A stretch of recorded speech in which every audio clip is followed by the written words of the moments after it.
Salut à tous et merci de nous suivre sur cette page. Pour ceux qui viennent de nous prendre en cours, pour ceux qui ne sont pas encore abonnés, abonnez-vous et activez la note de notification afin de recevoir toutes les vidéos que nous publions ici.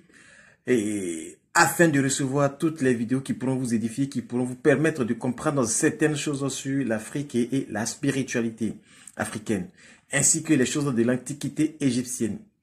Aujourd'hui, le thème qui nous intéresse, c'est la spiritualité africaine.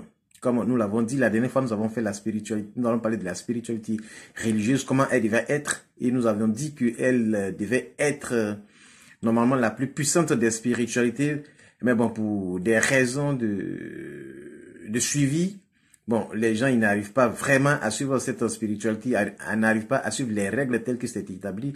Donc, il est vraiment difficile que les religieux, les systèmes de croyances religieuses progressent véritablement.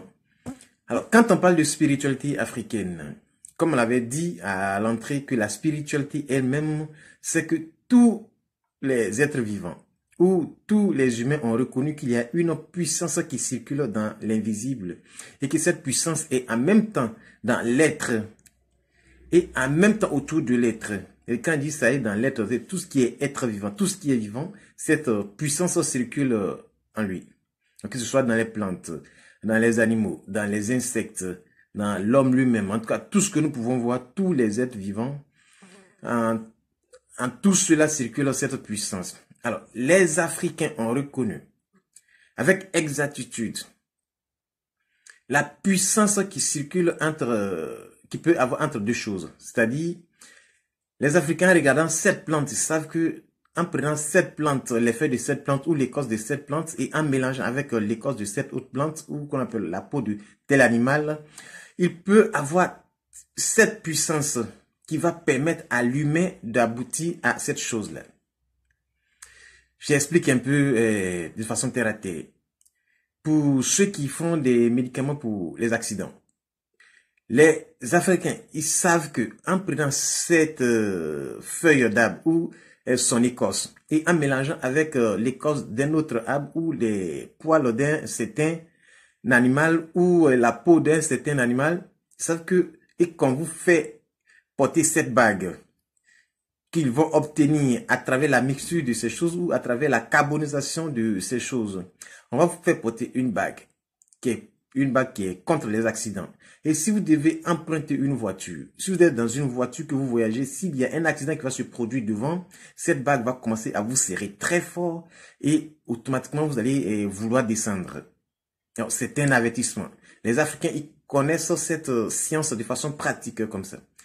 Et dans l'Antiquité aussi, quand les anciens devaient communiquer avec ceux qui sont à des distances éloignées, ils savent quelle feuille prendre pour pouvoir communiquer avec ces personnes qui sont à l'extérieur.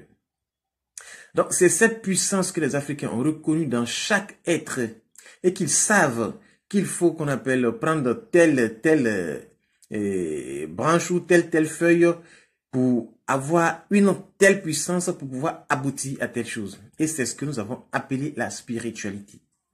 Et en même temps que qu'on appelle ces plantes peuvent permettre à l'homme d'aboutir à cette chose, il y a aussi ce qu'on appelle les antidotes. Pour tous ceux qui ont étudié un peu la bataille de Soundiata Keita et de Soumaoro Kanté, on nous a dit que pendant cette bataille, d'abord, ce sont les gens qui se connaissaient, ils s'étaient déjà affrontés, mais Soundiata Keita n'arrivait pas à battre Soumaoro Kanté.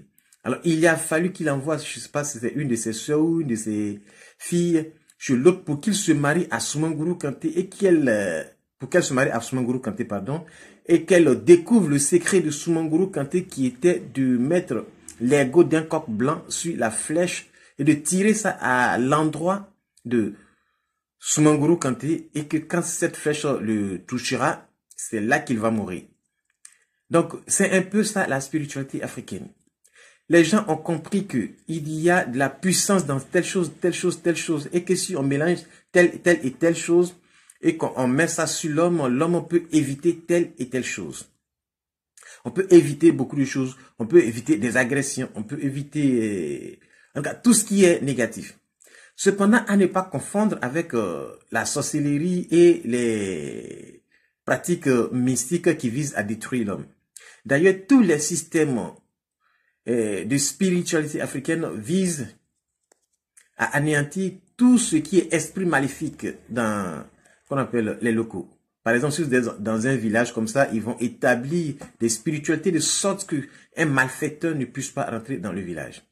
Donc, pour tous ceux qui confondent la spiritualité africaine avec la sorcellerie ou les pratiques mystiques qui visent à détruire d'autres humains, il n'en est pas question.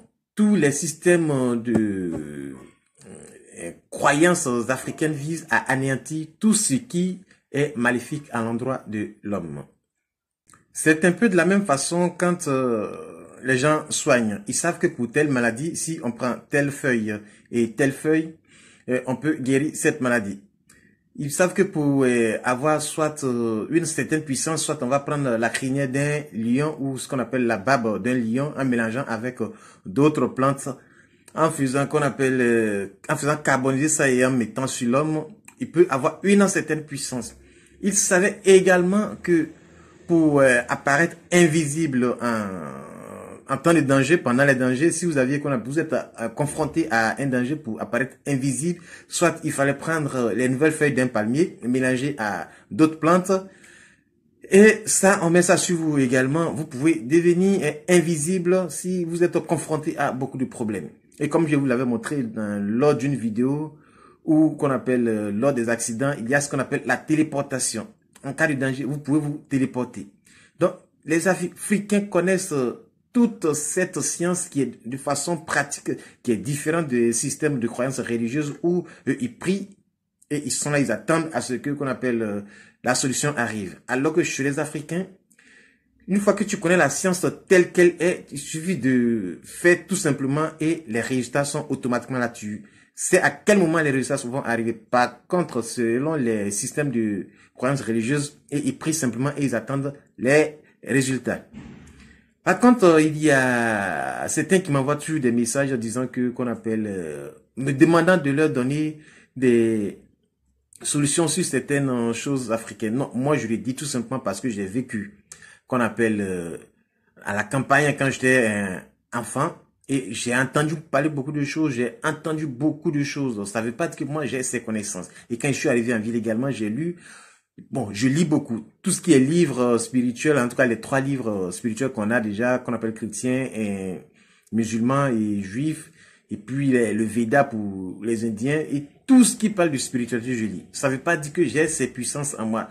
Non, je n'ai aucune pratique africaine en moi. Je m'y connais rien avant même de quitter qu'on appelle l'Afrique noire.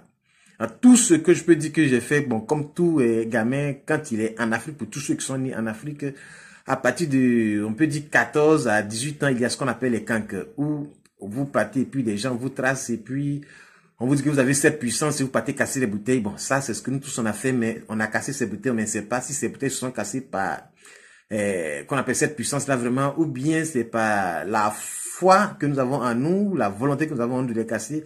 Mais je suis pas sûr que ces choses-là ont vraiment marché. Et comme je l'ai dit que la puissance, la spiritualité religieuse devait être la plus puissante par rapport aux autres parce que selon la spiritualité africaine par exemple, il est très difficile de vous consacrer à quelque chose qui va englober tout en même temps. À chaque chose que vous voulez, il y a sa pratique. C'est-à-dire, il y a son initiation. Et si vous voulez qu'on appelle être invisible, on va vous initier. Et quand on vous initie, il y a un totem qu'il faut suivre. Donc, chaque puissance que vous voulez, il y a une initiation.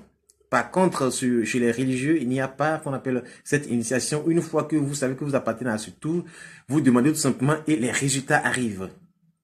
Non, mais chez les Africains, quand on vous consacre à telle chose, vous ne devez pas faire telle chose, vous ne devez pas faire telle chose. Quand on vous consacre à telle chose, vous ne devez pas faire soit ceci, soit cela. Et chaque chose, il faut qu'on vous initie. Donc, c'est un peu beaucoup. C'est pourquoi, généralement, on va trouver sur des personnes, beaucoup de gris-gris qui montent jusque-là, d'autres, ça monte jusque-là. Ils sont soit des habits où il y a beaucoup de choses dedans. Donc, ça a quelque sorte, une sorte de bagage qu'ils transportent sur eux. Donc, c'est ce que je tenais à vous dire sur ce fait-là. Donc, c'est un peu ça la spiritualité africaine. Donc, on va rentrer dans les détails encore une prochaine fois. Merci de nous avoir suivis et à bientôt.